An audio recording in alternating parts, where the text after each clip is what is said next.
Yo, moin Freunde, alles gut bei euch? Willkommen zurück in der Nerd-Crate. Ich muss mal mit den Grafiken hin und her switchen, Entschuldigung. Ich habe schon gesehen, ein paar Leute sind im Live-Chat. Ich freue mich, dass ihr dabei seid. Ich hoffe, ihr habt Bock. Ich auch. John auch, so wie es scheint. Der guckt jetzt noch verwirrt, der wird gleich wissen, worum es geht. Heute jedenfalls mal wieder CRATE Hangouts, ein kleiner, feiner Channel namens Legends of Cybertron Reviews und wir lehnen uns einfach zurück und gucken mal, ob wir so eine Stunde oder was weiß ich, irgendwie eine gute Zeit haben. Je nachdem, wo uns das hinführt, keine Grenzen. Und ich hoffe, ihr hattet ein schönes Wochenende. Ich hoffe, wie der Alex, das habe ich schon gesehen, Bock hat und das ein gutes Ende zum Wochenende findet. Und ansonsten, wenn das Intro durch ist, damit ihr Bescheid wisst, geht das Ganze auf Englisch. Also nicht abschrecken lassen. Das wird nicht super, das wird keine Raketenwissenschaft. Aber, yeah, here we go.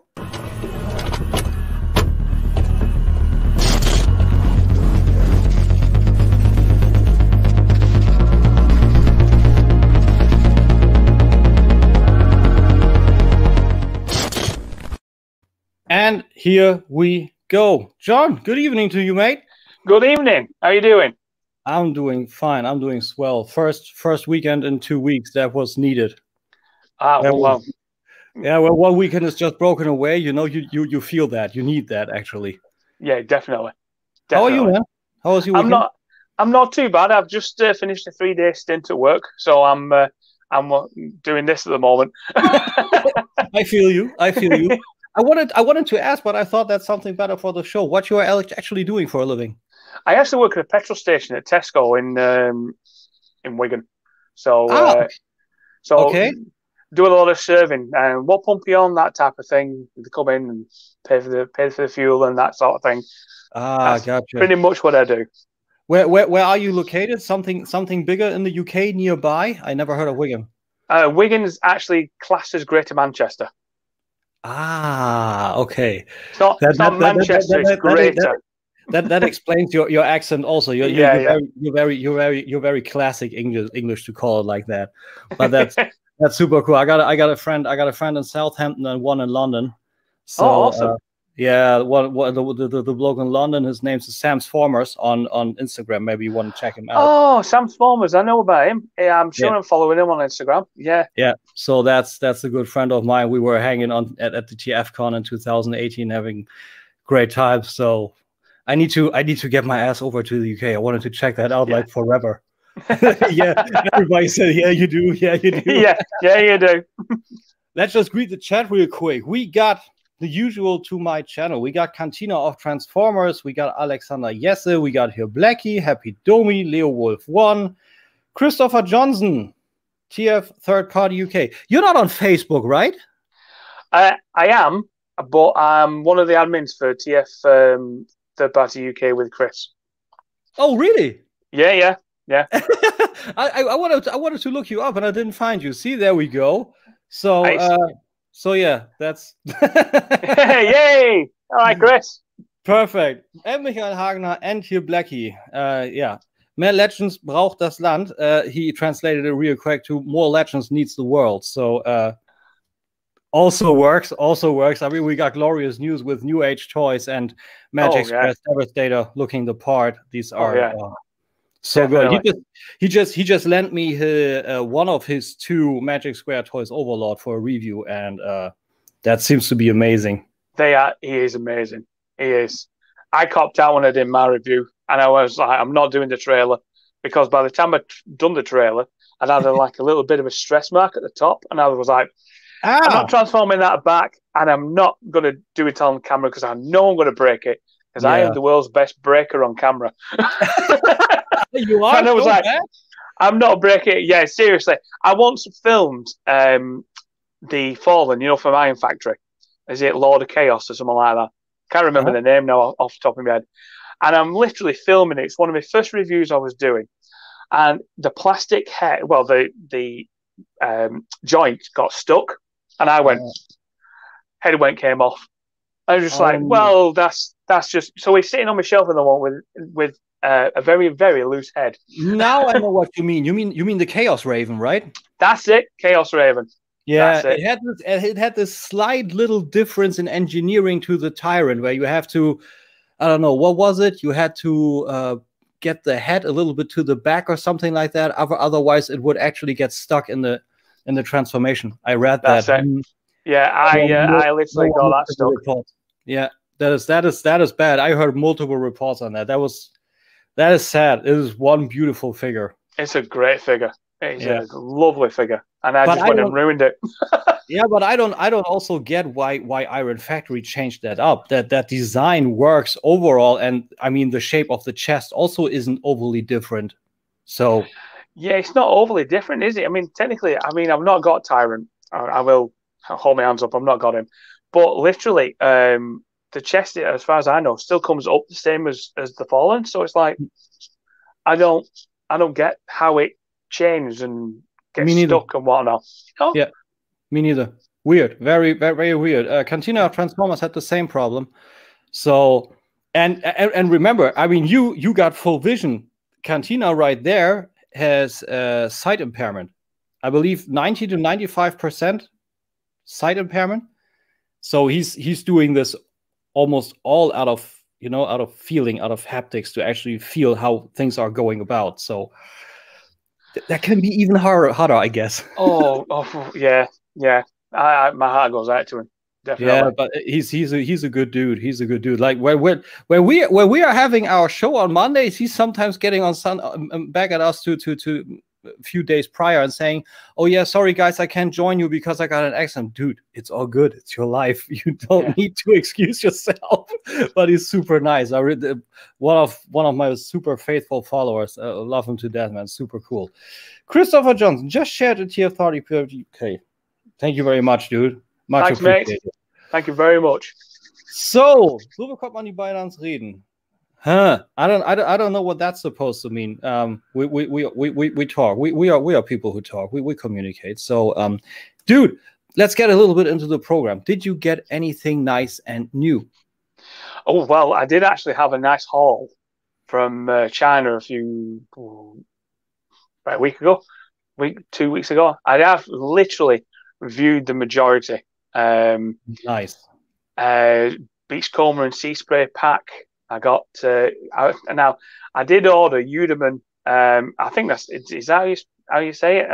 Udeman or Udeman and something like that. I ordered Bug Bite and I got Bumblebee. Oh, okay. So I was like, right, okay, well I'll work with that, no problem, because I'll do a review and then compare them to Flipper because it's basically the same bot. So that is going to come out either tonight or in a couple of days' time, something like that. I did get Motormaster through the post and Dragstrip and Dead End. But I've got about 4 figures trapped in customs at the moment. It's been there since the 19th. Customs are a pain, mate. Yeah, definitely. I went and ordered. I took the plunge. I thought I'll because I want to get my collection up and running a bit better than what it has been over the past year or so. I thought, you know what, I'll get myself some Transform Element because that Scorponok looks brilliant. It just looks absolutely brilliant. The mold.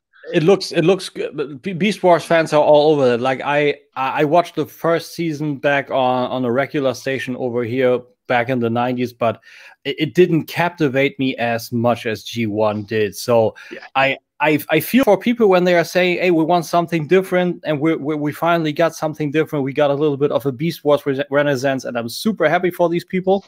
But to me, it's like, okay, I got the Beast Wars Megatron actually loaned from Dennis over here, and that is a great figure. And when I just by the looks of it compare it to the Masterpiece, I don't see the right for the Masterpiece to cost it as much as it does, and also as it did. Yeah, true. I agree with you on that one. Because it's a great figure. But since you said Flipper, I also had New Age Toys, Herbie and Vanishing Point on my channel. It's just insane what these people are doing. I mean, I absolutely love those figures. And when I remember showing my wife, I says, have you seen the size of these? I'm like, my hand's bigger than the box. I says, have you seen size? Like that? Yeah, they're like, I don't know, they're like that big. A little bit more than 2 inches. 6 centimeters, like. a little bit more than 2 inches. It's insanity. And they're so good. They're easy enough to transform too, aren't they? Yeah. Easy, super easy. Like only on the feet, you flip around here, you flip around there, you get like maybe a little bit confusion in the direction here and there. But overall, once you got that sorted, they're a little bit harder to pose because the center of gravity is just so much different than on bigger or even masterpieces, you know. So that is a little bit harder to do. And you have to a little bit, I don't know, fiddle around with that small back plate that's becoming the door. That's it. Yeah. You do fiddle around with it a little bit. That's on the back of the leg, and that obstructs the knee. Actually, if you rotate that to the side, you get a 90-degree knee bend. If you got it as it's actually supposed to be, you maybe have a 20 or 30-degree knee bend. So that is very obstructed. But there are some workarounds, easy workarounds, and I can work with that. So. Overall, just amazing. I transformed only the Motomaster, the truck, the bot, and that was insane. It looks super closed off. It has some parallels to Fans Toys that you flip out the part on the lower side to have the actual truck front rotated 180 to the inside, and have the new one for the foot. There's a lot of parallels. I mean, I kind of would have liked to see what they would have done as a full-on figure, like truck and trailer, and combining that all into the one form or the other. But I mean, there are limits to Legends engineering, you know. So, yeah. Go ahead. Sorry. Oh, I was just going to say that was pretty much my haul. I did get New Age Bumblebee and Cliff Jumper as well, which are sitting on my shelf with Flipper. Nice. So I will be reviewing them at some point, but not yet. They are so good, and I would kind of say I guarantee you won't break it because they are great. There is one part where you will actually panic that you broke it because the foot is actually on the ball pack. So when you rotate it and everything and try to sort the leg out, you will pop the foot out, but you will just pop it back in, get it in the direction you need, and there's no problem. So even if you confuse any direction, I guarantee you won't break it. It's just plain fun, really. But we got a question already. Christopher was going ahead and saying best figure and why. You're the guest. You go first. All right. Well, see, I'm pretty biased at the moment with my figures. I have so many awesome Legend figures, but I always go back to Mech Planet Prime. Oh, really? I love that figure. Love it. But I don't have Magic Square Prime. So my opinions might be changed somewhat when I get that one. You get it, so you're getting the 1.0, not the 2.0. I'm probably gonna end up getting them both eventually. But number one's my prime on my list, should I say. The prime target. I think it's insane that they are actually gunning for a Legend scale MP44. Yeah, I mean it is an awesome figure though, isn't it? When you look at it, I don't even want to transform that. I wonder how they're actually going about it. That if you flip the leg forward, that the hips are doing the exact same motion as the MP44. Maybe. You saw that? You saw what I mean? You know what I mean? I saw what you mean. Yeah, because Megatron's. I've got Megatron as well from Magic Square, and he has like his leg kind of unfolds and flips in like that. Right. So I kind of know what you mean, if you know what I mean. But Megatron is another kettle of fish, I'm afraid, with that. Yeah, I wonder how these figures will actually continue. Also price-wise, because the prices on the Legends are rough. Yeah, and they're going in a direction that are actually a little bit too extra to call it like that. Like when I think about 120 for the Magic Square Overlord, that is essentially masterpiece price. Yeah, I mean, it's a trailer with all and exchangeable parts, and I mean they're fast with it, and the engineering is good, but the price is just it is very astronomical. I think the word is that we're looking for, to say the least. Say the least, definitely. I would actually go masterpiece, and like only for passion. I would actually go with this guy with the New Age Toys Darius with the toy version. Yeah, I do like that version. the autofocus actually worked like for a small bit. Maybe that works with my new Windows, because when I picked it up, that actually works now. I don't know why. Like beforehand, the autofocus didn't work. So that is a passion thing, because Marvel G1 toy and comic Galvatron, you know. But just from engineering and from the looks, I'm going to shoot for something that you should know. I'm going to go for Transform Element OP Leader. That's my Optimus Prime, and I think that is maybe the best thing still out there, because it's only about $100, and there's super fun engineering. It looks amazing, and it comes just with the right amount of accessories, not too much, and you can just have fun with it, and you don't have, I don't know, essentially 300 euros or maybe also pound or dollars or whatever worth of accessories sitting in a trailer that you never touch, you know. So that's a little bit rough to me, but to each their own. So Cantina Transformer, John, what is more important in your opinion, the sculpt of a figure, the painting, or the articulation? There's a question for you. That is a question. To be fair, I like the look if it's more G1 comic and cartoon. So the articulation has to be, I mean, obviously the elbows have to bend, you know, and the knees have to bend, and you have to have feet on the old ball joint, that type of thing. But mainly it's always to do with the looks itself, that looks more like the G1. So I would say that. Yeah. Okay. Sounds fair. Cool. Very cool.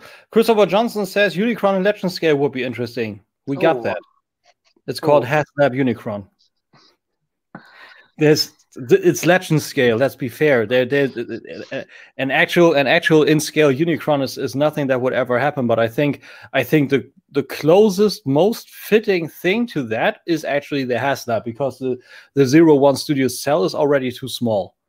Yeah, because it's actually the same. Is it the same height as Scorponok from Hasbro?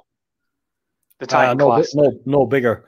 The Titan class figures overall, I believe, are somewhere like, let me think real quick, maybe 20, 18 to 20 inches, and the HasLab is, I believe, close to 30 inches. Oof. So that's a big one. I'll tell you what I've always wanted, and it's one of those pipe dreams. An actual 5 foot tall Unicron. I mean, can you imagine that? Can you imagine that? I mean, then they'll just go for a good old 6 foot. Then you got the actual person. Yeah, definitely. Yeah, might as well just go for the 6 foot. It's all right. Stop the 5 foot. Go for the 6. No, but that would be something. I mean, that's actually pretty realistic in today's day and age, with people going crazy with 3D prints. Exactly. You could do that actually, but I don't think for a company that would be something that would actually get any money in. That would be, I mean, it would be cool, but I believe a Unicron in that scale would be a shelf warmer, because the HasLab Unicron was already too expensive for a lot of people, and to call it like what Bobby Skullface did, there's a lot of smoke and mirrors how they actually ended up backing that figure.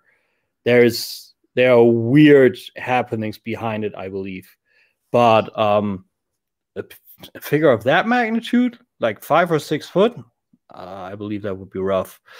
What is your favorite bot to transform, which makes you most satisfied? Anything that's easy.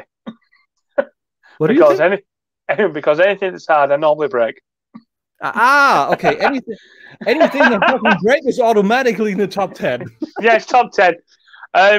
To be fair, I never used to like New Age Starscream to transform, but I actually do like transforming New Age Starscream. Yep. I love that transformation. Yeah, I have grown to love it over time. But in the beginning, it was just like, what? How does that fold now? What the? What the hell? The instructions say, so you've got to Oh, I see. No, that's wrong. And that was pretty much how I went. I I know what you mean. That's a thing that New Age actually does, right? You look at the instructions in the one portion of one picture, this part is turned the one way around. In the next picture, it's rotated the other way around. Yeah. And then in the next, it goes the other way around again. You're thinking like, did I just do this step double? I think I'm walking in mirrors here and circles. It's like, here, fold this, and now fold this. Now turn it around. Now fold that. Now turn it around. Oh, well, if I'd have just left it where it was, it would have been fine. Exactly. That's exactly what I mean. You just feel you're running in circles. Exactly like that. My favorite bot to transform is actually kind of rough. I would say it's a split between 01 Studio Cell and OP Leader. Because 01 Studio Cell is only hard to handle due to the size and the weight. Yeah. But it's not a hard transformation. Once you got the hang of it, once you see, okay, the instructions tell me I have to fold out the hip skirts at this point, but you don't need to, not for several more steps. And once you got the hang of it and you got the overall ball essentially formed, then you can go ahead with the hip skirts and you have the forms. And it's actually even that stable in that form that you don't need all these little gray clips and everything. It holds its form very safe pretty much on its own. And the OP Leader, just because it's a fun transformation, it just does something 100% different with how the front wheels are actually in the hip part and the blue hip part of the center of bot mode. And you flip the whole legs 90 degrees inside out and form just a truck. Like in a matter of seconds, where you first think, okay, what kind of a hellish origami is that? And the next portion, you just flip that out. Oh, hey, it's a truck all of a sudden. So yeah, it's super cool. I had the most fun with that. And the New Age Toys Lucifer is also great. I want to see that I get the toy version, because I want to get myself a Marvel G1 comic collection, because they mostly use the toy colors. So that's a no-brainer for me when I saw that. And we have a new thing on Facebook where we try to combine things from different sites. So yeah, let's see if I can get my hands on that. Yeah. Okay, we got more stuff. Yeah, Christopher Johnson said 3D printed. See? Okay, Alex, yes, I'm pretty sure that as soon as Magic Square or New Age will show a Titan like Metroplex, the game is on. Oh, aye. Oh, yeah. Oh, yeah. Crazy, imagine that. Wow. Hasbro will turn around and go, right, okay, now we have to redo Metroplex now. They would need to. They 100% need to. Chris Johnson also says human scale. Human scale. Human scale is also good. One YouTuber did also a life-size Jabba the Hutt. Wow. Wow. Really? Oh, yeah. That I want to see. That I want to see. Me too. Like, wow. Hey, Maurice, shoot me the link on Instagram. It doesn't work in here. Links get blocked unless I post them. But shoot me the link in Instagram, then I forward that also to John so we can look at it. Oh, yeah, definitely. Love Studio Cell, Unicron, Holy Grail, figure for me. Me too, man. Like, to me, it was figure of the year 2020. It's so good. Now you know how I'm feeling with every instructions of the Transformers. Wait, did I just do that? John, how many legends do you got? I have not counted for a while, but I've literally filled, what now? There's probably over 100 I've got so far. Oh, that's off the top of my head. Marcel, you need to up your game, mate. You need to up your game. And there's 4 still in customs. Kato, how do you feel? Hey, Kato. Good, dude. Good to see you here, man. So yeah, a lot of the chat going down, man. Good to see you guys here. Some of my questions are a little bit run of the mill, but how did you actually start? Did you just say, okay, I want to take my hobby and go outside and show people what I love, or what did you say? Did you have an agenda to it? Maybe. No, no agenda. I just wanted to show people my collection. That was it. That was it. That was absolutely it. When I was on Instagram, I was looking, and I was like, my other Instagram account that I've not got anymore. I was like, what can I put on here? And all my friends don't like Transformers, and I thought, you know what? I want to take pictures of my collection, which wasn't very much back then. Right. And I said, well, I'll make up a brand new Instagram account and I'll just put them on there, see how it goes. And obviously, you hashtag it, don't you? You hashtag it to death. You, I think, you know, there's a hashtag Transformers, hashtag third party, hashtag New Age, hashtag Magic Square. You're just going down the list, yeah. and the list gets bigger and bigger and bigger. And I just thought, but you also understood the game. You know, you created your own hashtags. You did LOCR hashtag LOCR reviews. You know, you gotta try and brand your own stuff for people to find you that got the interest in you. Yeah, it's changed over the past couple of years. It has changed. When I first started on Instagram, it was just like I said, show me collection, which it still is now. Yeah. But I do a lot of come along to my channel and see this review, and I don't know why sometimes when I break them. And that's always when we're going back. That's a running gag. Just break it. And maybe do something. Maybe you could do something like that, like through Adams does knockoff beatdown. Maybe you do knockoff breakdown. You buy chaos and you break them on purpose while transforming them. Maybe that could be a niche.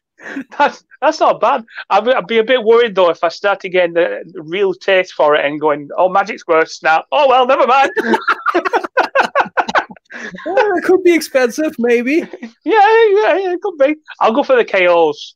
I'll try the KOs. I don't like this figure. But yeah, I mean, otherwise for Instagram, I mean, the problem is also to gain some traction, right? To have your profile and to show people everything. If people are into this, you will gain followers and you will gain likes like crazy. Like when I think about it, do you remember the news of this transforming Jesus on the cross by Jizai Toys? Yes, I do. I posted that 3 years ago.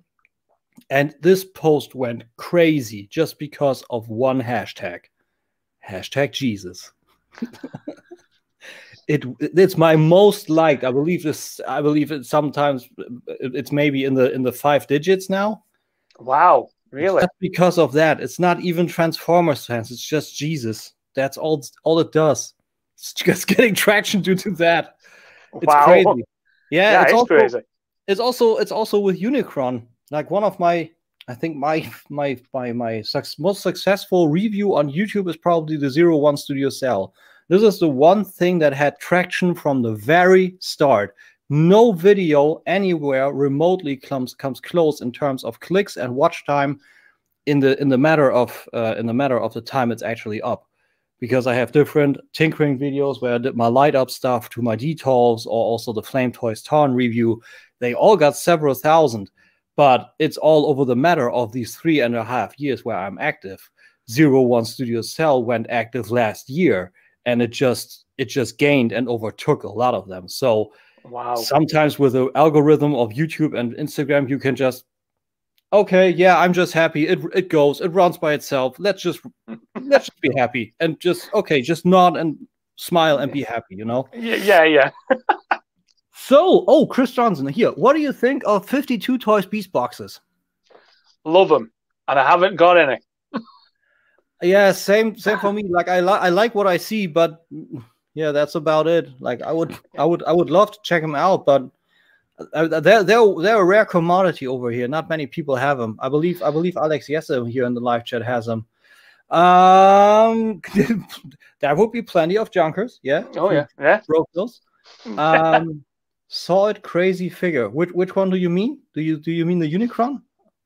I believe so. I believe he will be actually responding to that. So yeah, your nickname or your handle, Legends of Cybertron, is that like, where does that come from? How did you think that up? Is that an overall brand for more, or was that?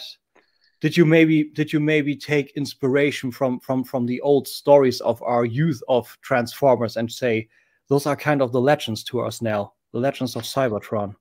It's pretty much along the same lines. What happened was, because I was collecting Legend Scale and I wanted to do an Instagram page, I was like, it's Legend Scale.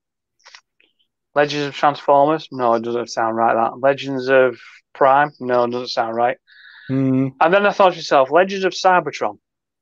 That has a ring to it. I quite like that. So I Yeah. called myself Legends of Cybertron. But literally about a year after I posted that, became the name Legends of Cybertron. I found out that when I was doing my research that the very first Legends that was released was called Legends of Cybertron. Oh, really? Yeah. Now, I didn't know that when I came up with the name for the channel and came up with the name with the Instagram in mind. I just went, yeah, it's Legends, Cybertron, Legends of Cybertron. That was it. I like to say that I put a lot of thought into it. I didn't. I was just like, that doesn't work, that doesn't work. That works, I'll go with that. And that's kind of like how it went. But literally, the very first, I think it was back in 2005, when Hasbro first brought them out, they were called Legends of Cybertron. Cool. So, I didn't know that. yeah. They're on, not Transformers Wiki, which is it now? TFwiki.net. That might be it, yeah. And literally, if you go with the toy line of the Legend scale, it goes all the way back to 2005, and that was the very first. So it says anyway on the site, Legends of Cybertron, and I was just like, okay. I mean, I always like to say, I always like to say, if you didn't know about it at first, then you thought it up first. True. Yeah. I'll go with that. I'll go with that. Yeah. See? I thought of it first.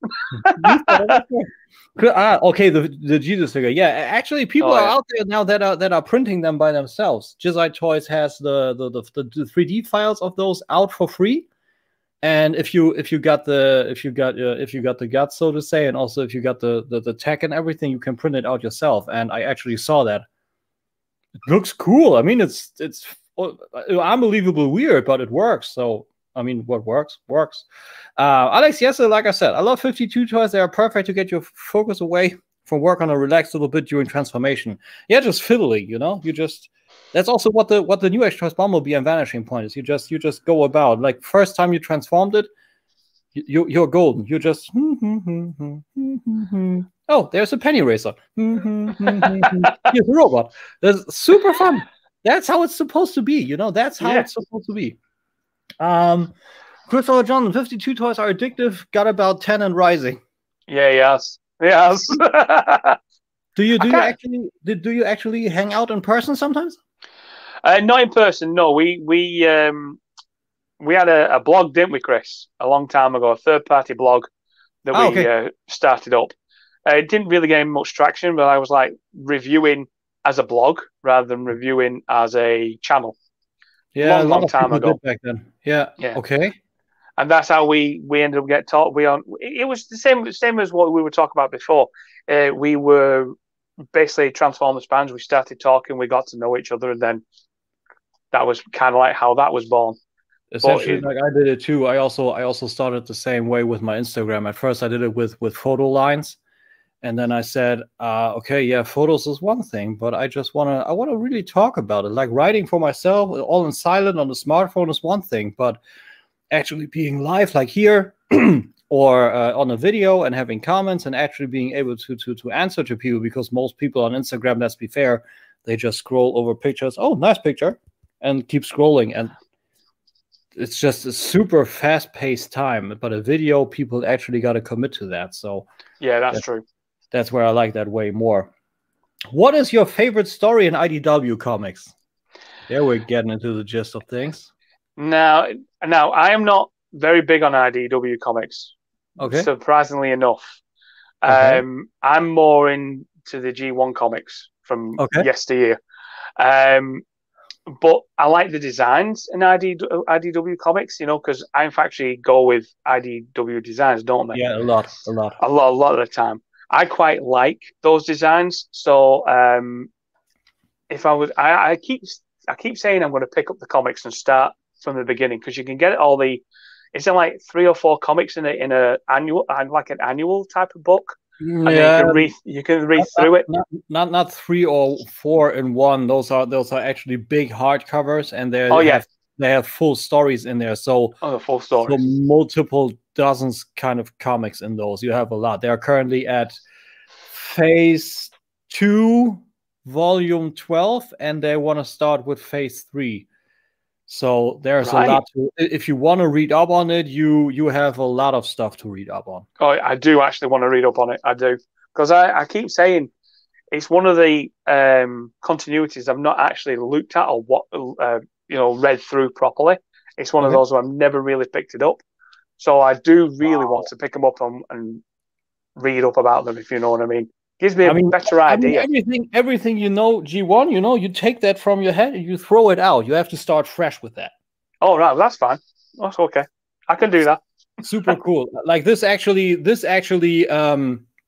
kind of, I don't know how to say, distracted me. Yeah, distracted me from Spawn, and also what brought me away from Spawn. Like Spawn was really stagnating, and I'm out of Spawn fully now, and Transformers is IDW is the only comic that I actually actively read. Since they are done with IDW with that continuity, if the big hardcovers are actually done, I don't have any comic to read anymore. So that would be a change of pace, I guess. So for some questions, I think we can skip this one. We know each other from Instagram and YouTube, so there's no super special story for that. But when we talked in comments, we were always on great terms. You're a super nice dude, and I just invited you here. So I think that is the main line of the story. So we can skip that, I believe. So way more important, what do you collect? Overall, is there a certain focus, or maybe also do you want to say I collect all of this and also little sprinkles here and there? Yeah, I pretty much collect all the legends if I can. I will eventually. It'll probably take me for the rest of my life to collect them all, but I do want to collect all the legends eventually. Cool. So like your legend class, legend plus, size, which are actually bigger, and then you've got your New Age and Magic Square, your DX9, which is a smaller scale.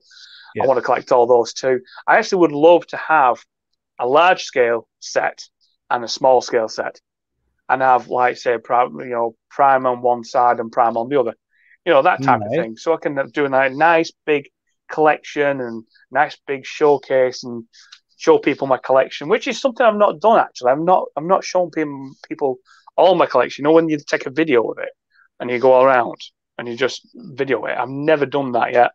That's actually the third one from me actually coming this Tuesday. Oh, is it? Oh, awesome! Yeah. I've been watching that, mate. I wonder how that's actually gonna perform. Like there's some weird stuff going on with all the training and everything. It's not a complete mess over here, but there are parts where I say, okay, I just wanted to show you what's currently going on. But this is just currently my life, and I'm also fighting some windmills here with cat hair, with the wind and the good weather. And you want to have some fresh air in it, and this stuff is just flying everywhere. You're doing the full Don Quixote. You can't win with cat hair. You can't. You can't, mate. You can't. So there's that. Oh, hey, here Blackie likes you. Full legends collections. But I mean, there's a great appeal to that collection. You have the details, and it's always the height of, I don't know, maybe like 14 inches in height of the compartments. And if you do it like I do, where my thumb right now is, I have the acrylic plate in here, where I actually split that in half, and that is one compartment split in half on 2 levels than Iron Factory. You can get way more in there.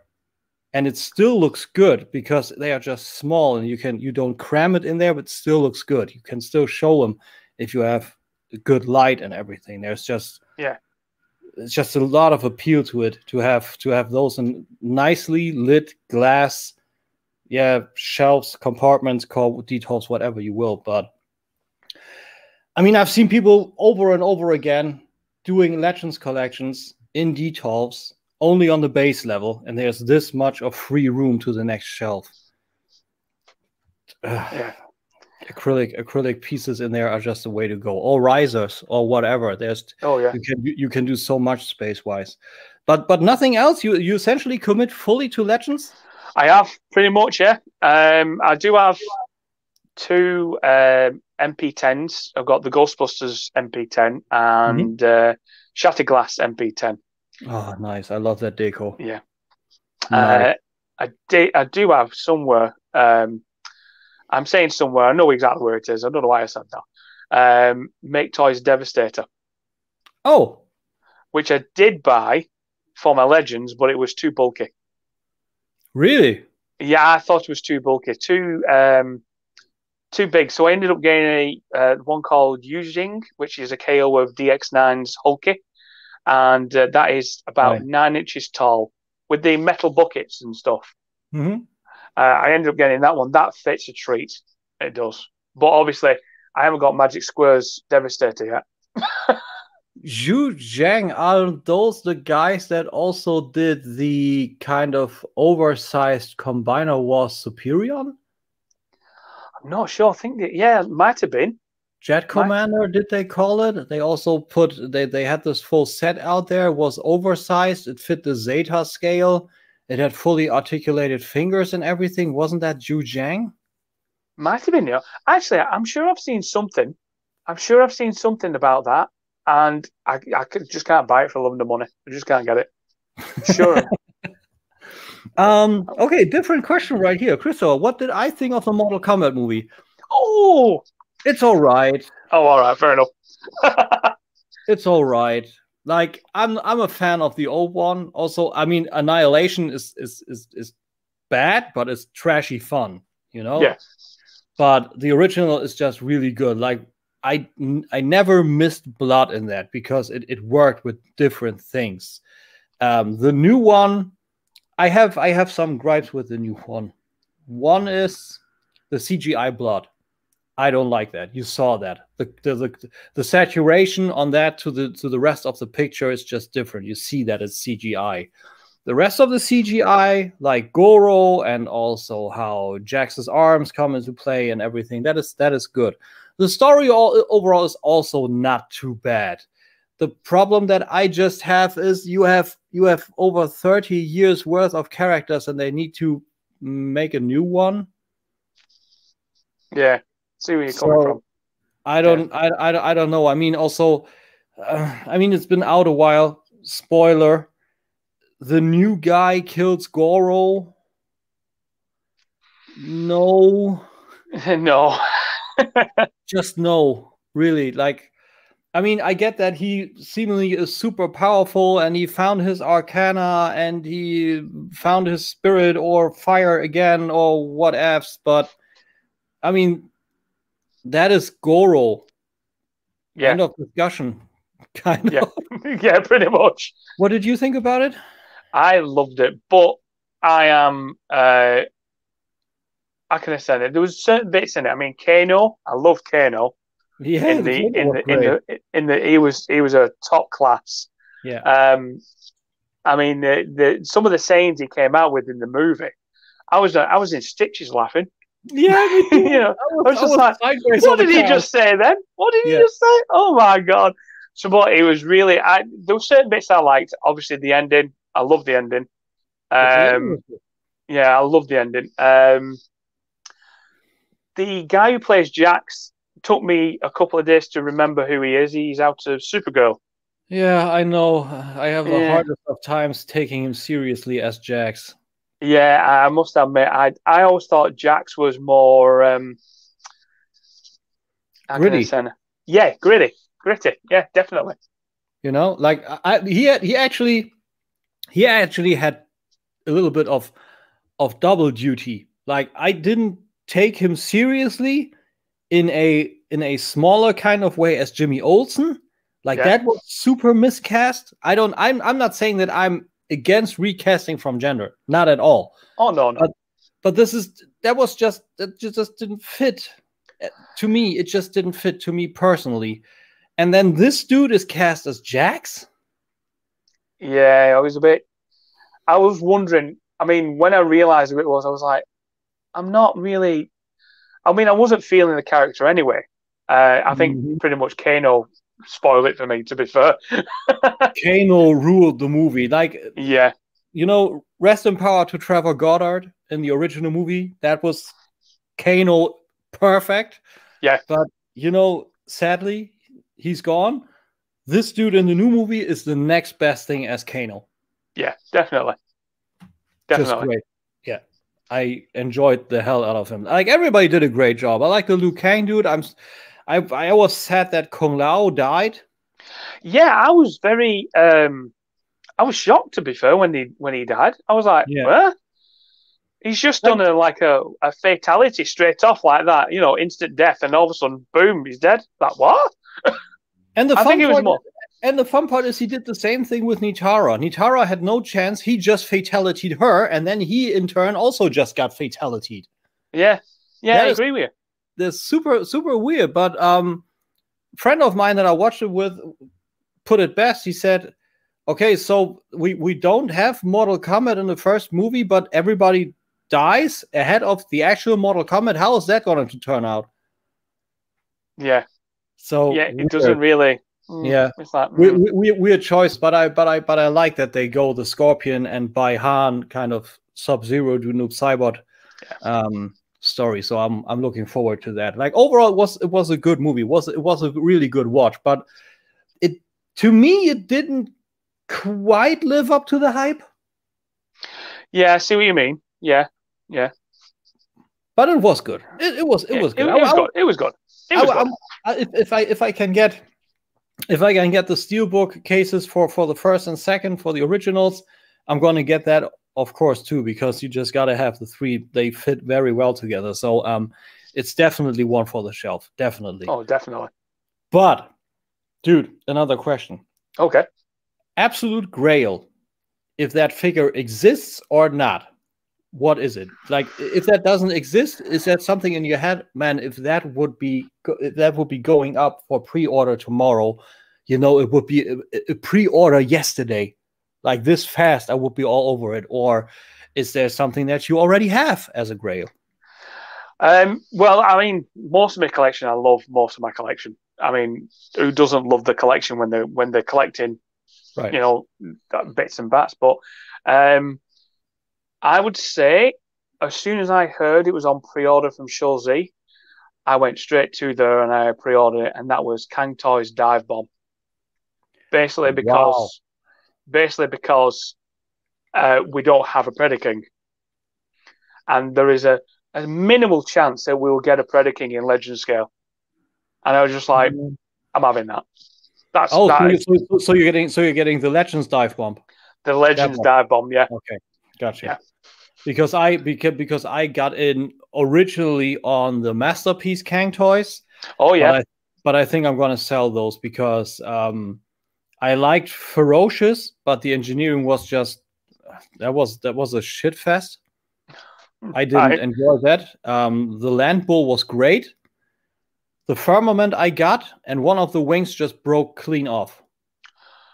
Oh, that's not good. Out of 3 figures, I only enjoyed one. I think Razor Claw looks horrendous. We haven't seen combined mode.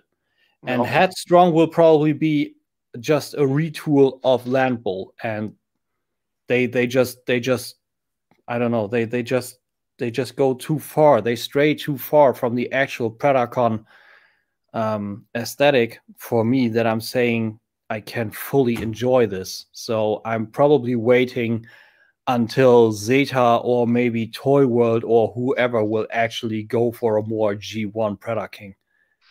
I would love a Magic Square Predaking. Oh yeah. I would love a Magic Square Predaking. Really, but quite honestly, in the aesthetic that we're talking, I would prefer New Age. Like I'm a New Age guy. Like But I mean, we gotta say, when we are talking Magic Square, they always had this silky kind of velveteen feel to the touch. You know what I mean? The plastic. I know what you mean. Yeah. And they've changed though, haven't they? Yeah, that's exactly what I mean. I just had the, like I said, I just had the Molder Master, and the plastic feels way different. It does. I mean, I've got Shockwave as well as obviously Molder Master. Oh. And Shockwave came out first before Molder Master, and the plastic, you could feel the difference in the plastic. Yeah, and I just think, what have they done here? What have they, And then you've got a lot of people saying about how when you transform him, you get stress marks. So, obviously straight away alarm bells, stress marks, John breaks things. I'm not transforming that. You know what I mean? Yeah. But I will eventually transform it. I will eventually, and I'll just take my super time with it because I don't want to be ripping joints off and doing all that sort of stuff like I normally do, Nope. and getting stress marks here and there. I've already done it with most Masters trailer, so I know what you mean. I feel you 100%. These hands are made for breaking. Make a song out of it. Yeah, these hands are made for breaking.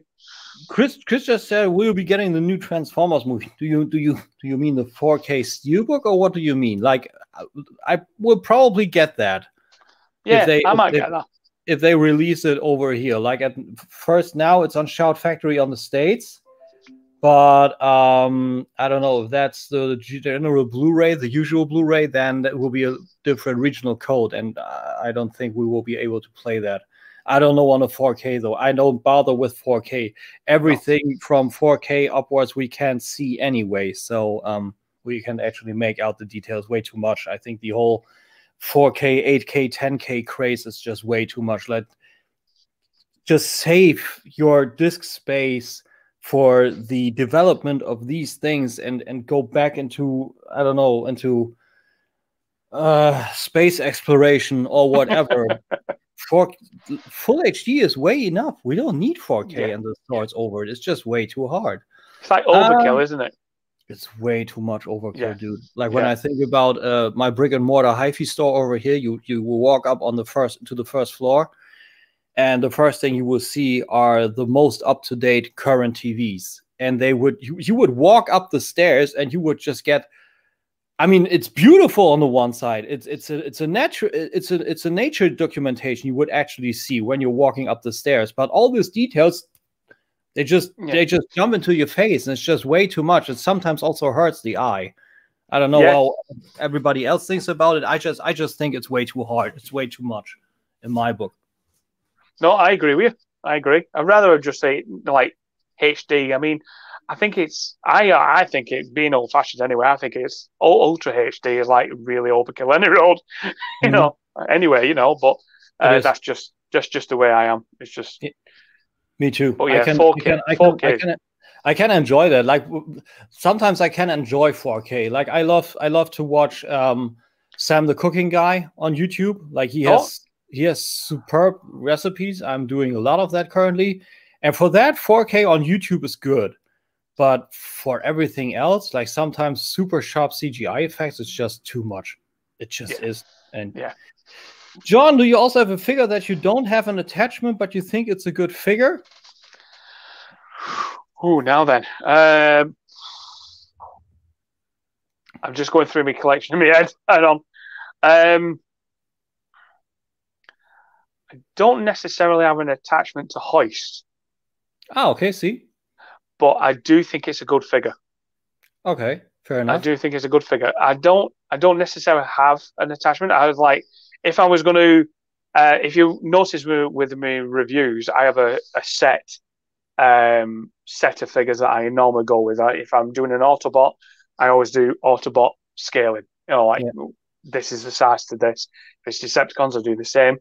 But it's very rare. In fact, I don't think I've ever used Hoist. Everybody else I've used, I think. Okay. No, I think I've pretty much used everybody else, but Hoist I hardly ever use. The Hoist is from McFan's Toys, right? Like we don't have one from New Age or from Magic Square, I believe, right? No, Hoist is Magic Square. Really? Yeah, the green one, the one that looks a bit like Trailbreaker. Yeah, I know who Hoist is, but I was just going off. Sorry, I didn't mean that. You're stupid. You're stupid. No, I'm not doing that. Like at first, sarcasm is a hard thing to do when you don't know each other too well. But it's all good. It's all good. I thought the one I saw, the Hoist, was actually from McFan's Toys. I never knew that Magic Square did a Hoist. Yeah, Magic Square did a hoist. Trailbreaker is being brought out by Mike Fans Toys, though. Trailbreaker is. Ah, okay. So Is that a KO of the Magic Square? I think it is. Yeah, I think it is. So it's obviously going to be bigger. Just that, probably about what, a centimeter bigger, maybe a centimeter and a half. But it's. I think they've basically been listening to everyone's plight, because everyone's been going, we want a Magic Square Trailbreaker, and it's not out to buy. And Magic Square did release one, but it's a yellow version. And it's just like, Make Fans Toys have probably gone, I know what we'll do. We'll upscale it. We'll bring a KO version out. I think that's pretty much what they've done. Feisty little buggers, are they?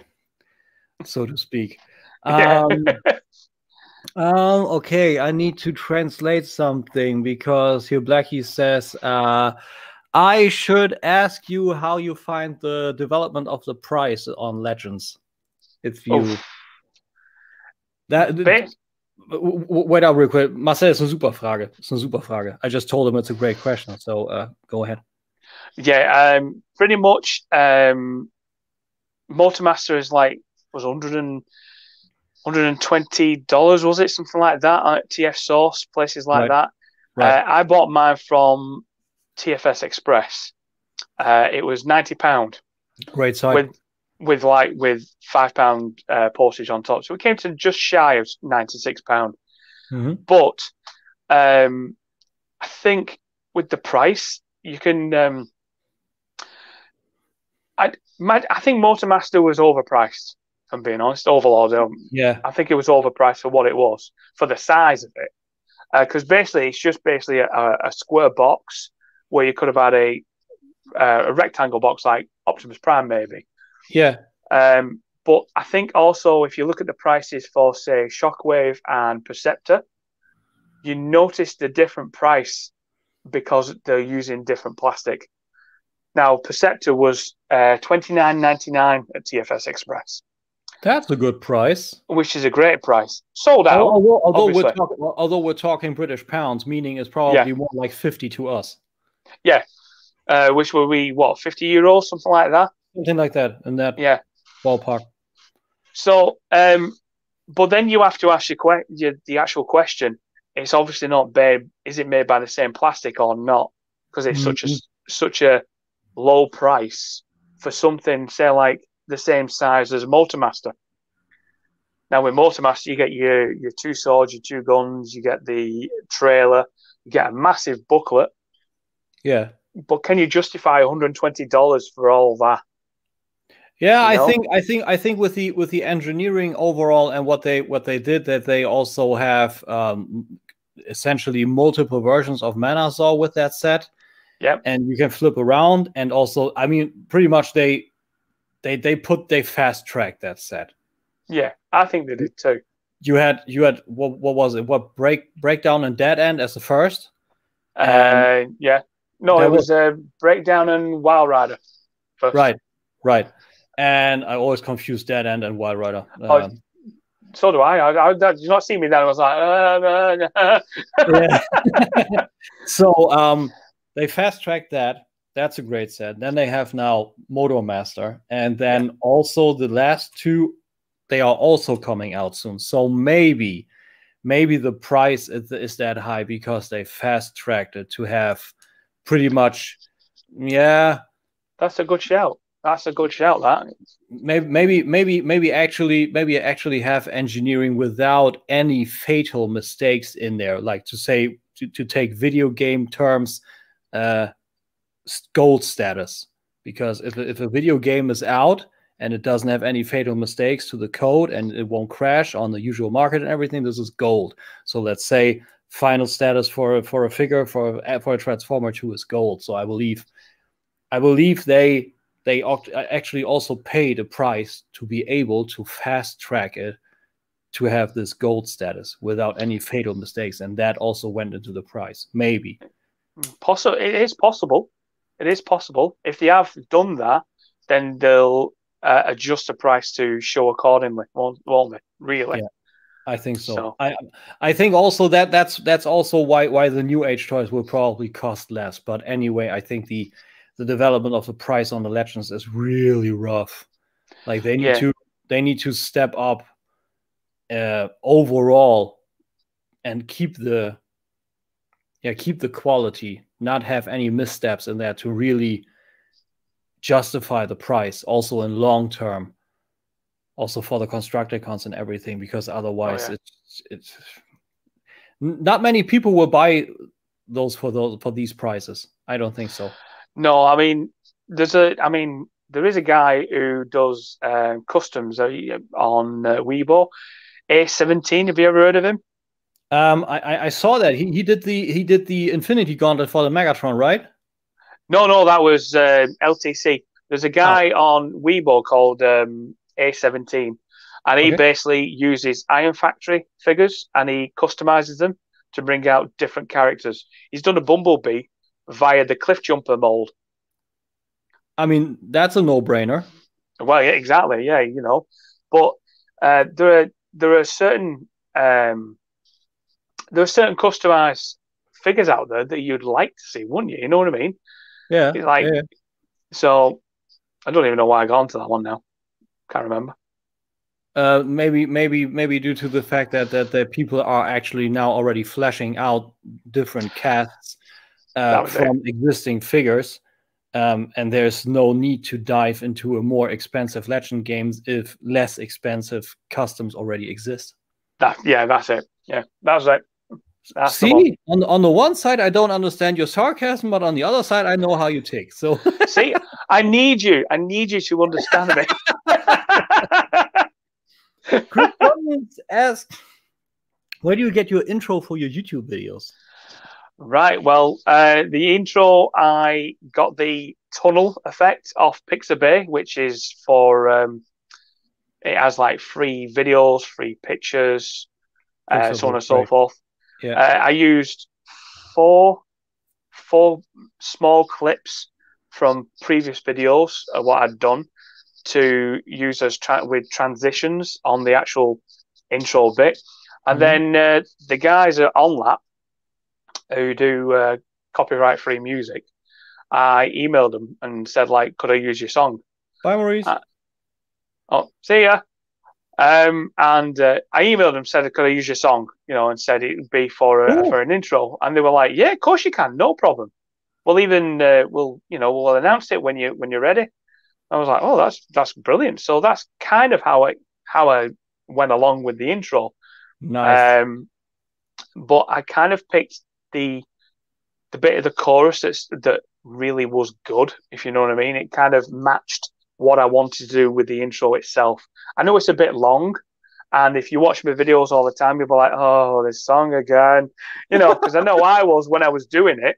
I was just like, repeat the song, and then no, that needs to go there, and I just moved the bit of the video a bit further along, and then I was just thinking to myself, yeah, by the time I finished, yeah, I've had enough of that song now. Yeah, just drag, drop. Yeah, we're done. We're fine. We're away now. Yeah, but quite honestly, I get how you feel. Like if you have this vision and you're saying, okay, on the one side, YouTube always says don't have an intro longer than this and that, but on the other side, you would just have to live with a compromise. And if you like the way this looks and also works in unison with the music, then you just got to do that compromise on your own. Like mine is also a little bit too long, but it works with the music, and so I stuck with it. Yeah, and exactly. If people don't like it, they just can't skip over it. And otherwise, I can say to myself, I have an intro that I feel 100% satisfied with. Yeah, that's the same for you. You know? Yeah, same for me. I do love my intro. I do love it. It's just that sometimes when I'm not in the mood, the song does gyrate a bit. I do skip it a bit. Yeah, and get to the next bit. Me too. My intro song is actually from a retro wave DJ called Botnet. He's from Boston, Massachusetts, and he's a super cool dude. I bought his album back from Bandcamp in, I believe it was 2018. And I said to myself, it's a great record. I want to do a cover set for that. Like I did that with my PC, Photoshop, printed that out and everything. I showed it to him, and the way we started talking was actually due to him doing an actual thank you mail off of Bandcamp when you buy his record. And so I hit him up and I talked to him. And he was good with that, also doing the cover set and everything. And because I wanted to do my channel all retro, I asked him if I could use this song because it's Chasing Emotions, actually, from his album To the Max. And he said, dude, quite honestly, you can use all the music from me you ever need. No problem whatsoever. So there's a good amount of vitamin C, you know? Definitely. You gotta have that. But that works. But it also comes down what you said. You hit those guys up and you ask them, you know, just open up a mail and just ask, communicate. Yeah. Like the question doesn't hurt. It's one of the last things that doesn't cost a friggin' bit. So just go ahead and ask. I mean, I wouldn't have used it if they'd not replied, but they replied, and I was just like, they were really happy for me to use it. So I was just like, it's brilliant. Obviously, they wanted me to subscribe to them, and I was just like, yeah, I'll do that, no problem. Subscribe. There's my email. Thanks very much. Send me what you want, no problem.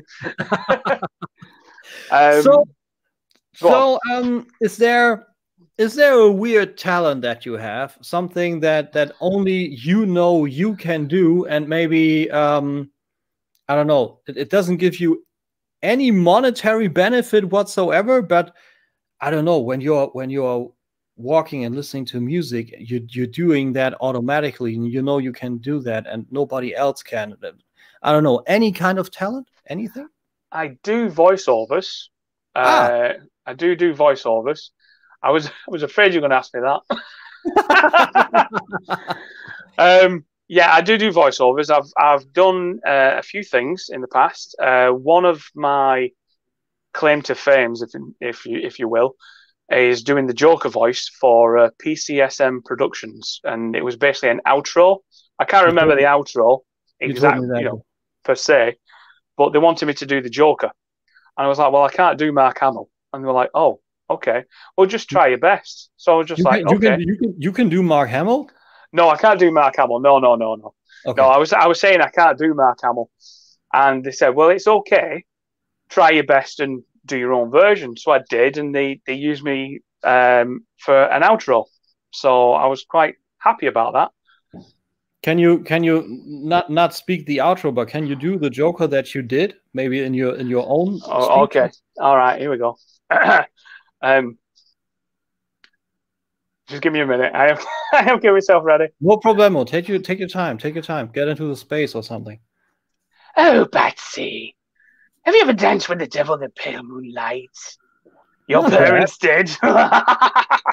And now look what happened to them. That's a good laugh. That's pretty much. There'll all be only comments now going, that's not the Joker. That's maybe one version of the Joker. I mean, you gotta have the guts to do that, and you step forward. Nice job. Sounds good. Sounds really good. There is a role I'm looking forward to. Jason Blood and Etrigan. Etrigan, yeah. Oh, okay. That I can see that being hard, like with the rhymes and everything. Yeah, but it's not too bad. He's not given me any lines to do per se just yet, so it's more of a, the gone form of man. And then what's he say? I'm not too deep into Etrigan. I just know that he rhymes. It's like, gone, no form of man. Arise the demon, Etrigan. Right, that one's it. Right. Yeah, so pretty much. But he kind of liked it. So he said, you've got the part. So I was like, oh, wow, awesome. So that's coming up sometime this year. But that's also a little bit of vitamin C, that's how pretty much everybody kind of started out. You just start talking and say you want to be on the project, and either people like you or they don't. And if they don't like you, then it just didn't fit. It's not really a critique on the way you work or anything. It's just sometimes you fit and sometimes you just don't, and you did. Yeah. So there exactly. You go. So it's not too bad. Nice. So I mean, this pretty much answered itself. You're an out of box collector. You don't keep them in boxes. You keep the boxes, but you don't keep the figures in boxes. I do keep the boxes. That's probably the one thing that I don't have the room for anymore. I feel you. I feel you. But yeah, I keep them out of the boxes. Once upon a time, I was collecting. Before I collected Legends, I was collecting Hasbro's Combiner Wars. Okay. So, and my wife's and my son's pet peeve was the fact that I never took them out of the box. I kept them in the box. Okay. And I was like, I like the box. I like the way it looks. I like the figure. I just like it the way it is. But it got to the point where I really wanted to open the box, but by opening the box, you have to take the plastic strips out. And then then it's not new then. It's like, it is new, but it's not new. You're taking it out for the first time, you're playing with it, or you're transforming it. And then you put it back in the box and you just go like, it's not new anymore, you know? So I ended up settling for third-party Legends, mainly because I like the size and I like the stature and how they looked. And the fact that you can put them back in the box when they're done, and they don't lose any type of monetary value. Yeah. Per se, you know, it's more like if I ever want to sell them on, maybe I would have bought them for, I don't know, let's just say £20. I could probably sell them for 25, maybe 30 at a push. You know, I'm not one of these that goes out there and says, well, I paid 20 for that, and oh, that seller's got it for 70 quid. I know, I'll undercut him and go to 65. You know, I'm not like that. It's just, I always go with how much I think the figure is worth. Yeah, Chris Johnson pretty much does the sell. He's throwing the boxes away because he has no intention to sell, and that's a lot of people. Sometimes people just buy it because to see the monetary benefit maybe in on the aftermarket. But I just quite honestly, I keep the boxes not because I intend of selling anything. I just collect the figures and the boxes with them. And I mean, the boxes are just a beauty, you know. Oh yeah, like, that's some good artwork on that. That is just amazing, you know. And I also love the cover, the photo sets they do, put a little bit of that on there. So it's just a full thing. And throwing those out, I mean, you do need to have the space for that. Of course, I'm happy. Oh yeah, of course. I have a big attic, you know, but with one of these wooden shelves from the hardware store where you just nail those together and you have a little space for the boxes. That's all good. But if you don't have the space, I can 100% understand that. But otherwise, it's more of a full package. If you have a nice packaging, like you said, and you can put that back in there potentially, but on the main line without these bendy little plastic thingies, not the twisty ties. The twisty ties would be good. I have a lot of those, but these bendy things, they just snap and they are gone. And then you have the box and you put it back in the box. Rattle, rattle, rattle, rattle. Yeah, it doesn't work. It doesn't work. Doesn't work at all. So, is there a favorite shelf you got? Yeah, well, to be fair, my Transformers are on the landing at the moment, on the bookcase. So they're kind of separated into G1, Dinobots and Skylinks, Headmasters, Transformers the movie, and then underneath that, Shatterglass. Nice. So it kind of goes down the way, and then on this goes down the ranks type of thing, or popularity, or you know, call it what you will, really. And then the Decepticons, I've got obviously Megatron, Soundwave, Shockwave, Devastator, Menasor, all on one shelf. And on the opposite shelf, I've got, well, the shelf below, I've got Bruticus, the Seekers, the Coneheads, I've got Sunstorm, and then underneath that, I've got Galvatron, Scourge, Cyclonus. It kind of just goes in layers, man. Nice. But I seem to have a lot more Autobots than Decepticons, where once upon a time we had more Decepticons than Autobots. So I've got wrong somewhere. I was supposed to be leveling them up, and I just no. I mean, if your collection was steered that way, then you just got what you wanted, right? So I wouldn't say that's wrong. I just saw something I probably missed. They need to do a full Menasor for about £120. I might have been interested to get it. Anything over, no, thank you. That's a fair bit for the Overlord. That's a very fair bit. Like only that guy. And then the Magic Square, the 2x2 bots for another 70 on top. When you calculate that together, you're almost at a Zeta Toys masterpiece set. So that is a lot. It is. It is a lot. So, so I get that. Okay, dude. So we are at the final question finally. Okay. But a lot of cool questions from the live chat. If you people enjoyed that, also of course the German guys. This is just, we can't do that in German, of course. But if you enjoy such stuff, you find the playlist down below. You also find all of John's links down below. The Facebook also going to go on there afterwards. But if you like this channel, if you enjoy what I'm doing, then please leave a like, please subscribe, and hit the little notification bell so you won't miss a video. And give my friend John here also a subscribe, then you won't miss him either doing the same things.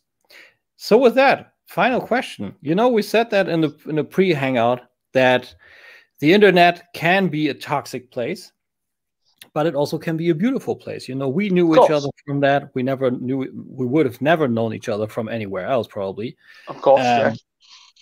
I found my best friend through that, so I think that's a great call. Nevertheless, there's a lot of toxic stuff out there with people not accepting other opinions, just saying in general something is shit instead of saying, well, in my opinion, I just don't like it, you know? Just do it as your own opinion. But maybe thinking about that on the little bit of community bullshit topic, because this thing exists. If you could say something that people would need to abide by, so you would kind of have the power to take a message out there and people would need to have to abide by, like behave, get your head off your ass or whatever, what would it be that you would people tell? Be kind. Just be kind. There you go. There's no way in life.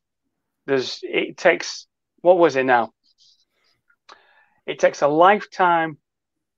It's something along the lines of it takes a lifetime to build a reputation and seconds to end it. Good call. A lot of the time, people are just not kind, and they just turn around and they say, "That's crap. That's rubbish." They dislike your video. If you dislike it, scroll on. I'm not going to turn around and dislike your video. Just scroll on. There's no detriment. I'm not going to go, "Hey, come here. Why have you disliked my video? How dare you, smack?" I'm not going to do that. Yeah. You know, but if you don't like something, just scroll on. Let it go. Life is worth living. It's not worth dwelling on the past. Yeah. And there's so many things in our past, all of our past, that we shouldn't be dwelling on. We should be moving forward, keeping the community together. You know, and this is like an escapism for a lot of us. Oh yeah. You know, from our everyday life. And if it's an escapism from our everyday life, then why should we be pressured into going down the negative route? Right. You know, this is supposed to be fun and satisfactory, right? Yeah, it's supposed to be fun and satisfactory. I've joked tonight about me breaking figures many times, right? And you could come on my. I mean, John, if you like breaking figures, you know, I mean, different folks, different strokes. So I can't help it. What can I say? But you know, it's you know, I've told you, destructible hands. Right. But yeah, just be kind. Just be kind. There's nothing in this world to say that you need to be nasty. Just be kind. I try and be kind. A lot of people leave comments on my channel, they leave comments on my Instagram page, and I try and answer them all. I do. I'm making a rule to answer them all. Unless, obviously, they're being complete dicks, in which case, no, I'm not answering you. There you go. You got a new sub. Oh, awesome. Thanks, pal.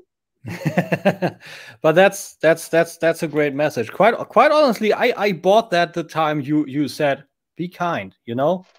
Just be kind to each other. You know, there are so many people out there that are just trolls that are doing this for literally for the shits of it. But just like you said, sometimes you can dwell on the past. I mean, the Vision put it best in WandaVision. What is love if not grief persevering? But that is the positive thing, the positive way to dwell on the past. But so many people are just dwelling on the negatives. And I always like to say when I'm getting in here in the morning, I'm not having my internet up all the time. Like in the morning, I'm going in here and I'm turning my router on, and then this is my plastic feng shui. You know, this is my love for all these franchises. You know, and it's supposed to be fun. And there are people out there that are sucking the fun out of everything with stuff like you say. I just don't like your video. You are doing bullshit videos, and scroll on. Or if you just don't like pictures or whatever, or a comment of someone, just scroll on. Or if you do think sometimes that I don't get this and that, then comment this way. Say,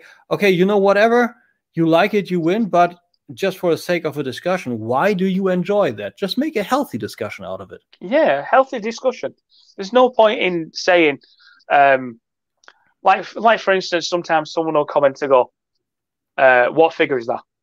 Mm-hmm. And you just go, so I always reply, hi, buddy, it is such and such a thing, and then do the thumbs up, because I don't want to appear as being negative or sarcastic to him. Yeah, or the know-it-all kind of guy. You just want to go healthy and give the information. And just give the information. But obviously, you know, I mean, I'm a great believer in spirituality anyway, so it's like when that way of thinking happens, it's what they've got to go through. You don't go through that. That's not for you. That's for them to sort out. Great call. Yeah. Great call. Chris just says, do what makes you happy. Exactly that. Like what we do. He supports us. He shares our stuff, you know, and he also has some grief. I hit him up sometimes and tell him how he is. And that's what community should be all about. Sometimes you have just great connections and you just instantly click. And sometimes you maybe also only superficial friends, but you still care because you're still in the same fandom, in the same community. You know, and just be it. But there's also the fun side. I play mind games with keyboard warriors. I can't. I've given up that game a long time ago. Okay. Yes. Got me in trouble many times, and I've got to sound like Commandant Lassard from Police Academy many times. Yeah, but it is fun. Yeah, it can be fun. It can be fun. I tell you, I did meet online. I'm not seeing him pop up in the comments. Alpha Prime 88, Gareth. No, I didn't. He wasn't here. I also don't know him, I believe. Gareth is an amazing artist. He's the lad who is doing the artwork and the colouring for the comic we've got going. And he is an awesome dude. He really is. I still need to check those out. I'm very sorry, but I was just. Don't worry. You're all right. Don't worry. But dude, thank you so much for being here. It was. Thanks for having me. Anytime. It was a hell of a time. So, if you wanna go ahead, you can plug your channel, tell people where you are, what projects you have got going on, what people can expect from you next, and there we go. The floor is mine. Okay. The floor is yours. The floor is mine. Well, obviously, come on over to Legend of Cybertron Reviews, which I've nicknamed The Locker lately. Also, come and talk to me on Instagram if you like. I do like talking to a lot of Transformers fans. I've got a third-party comic book that I'm currently writing, what will be coming out around about Christmas time-ish, hopefully. I'm also currently thinking up or writing the story for my sequel to Lost Signal called The Wreckers. Nice. The audio drama. And obviously I do want to, away from Transformers, I've got a Doctor Who audio play that I'm currently writing as well. Cool. So, and obviously voiceovers, I'm doing that too. So I'm quite busy. It seems that way. Yeah. Nice, dude. But that's also in those Corona times. You just gotta stay busy because otherwise, you know, you feel the ceiling just dropping down. You need to stay. Of course. You need to stay busy. You need to stay healthy, whatever way. Sometimes just go out there, some butts in the ear, and just be happy to get some air, or just, I don't know, get swamped in projects, whatever makes you healthy, you know? Yeah, definitely. So anyway, again, thank you very much. I had a hell of a time. I hope everybody else in the live chat also did so. Don't forget to like and subscribe to me, to John, of course. Hell of a nice dude. Hit him up on Instagram. He's always good for a chat. So again, dude, thanks so much. I had a great time. Thanks for being here. Thank you so much, mate. Thank you. Thanks for having me. Anytime, and enjoy your evening. But stay on for a few seconds afterwards. Sometimes people just drop out because they think this thing is over and it all closes down. So just for a quick one afterwards. But no props. Yeah, that was it for today. I'm gonna switch to German real quick. Ich hoffe, euch hat's gefallen. Wir sehen uns bald wieder. Machen wir bestimmt wieder. Ich will sehen, dass ich da ein bisschen Regelmäßigkeit reinkriege. So jeden Monat wäre eigentlich ganz schön. Ich habe es mal versucht, ich habe es irgendwie nicht hingekriegt. Es gibt immer irgendwelchen anderen Kram.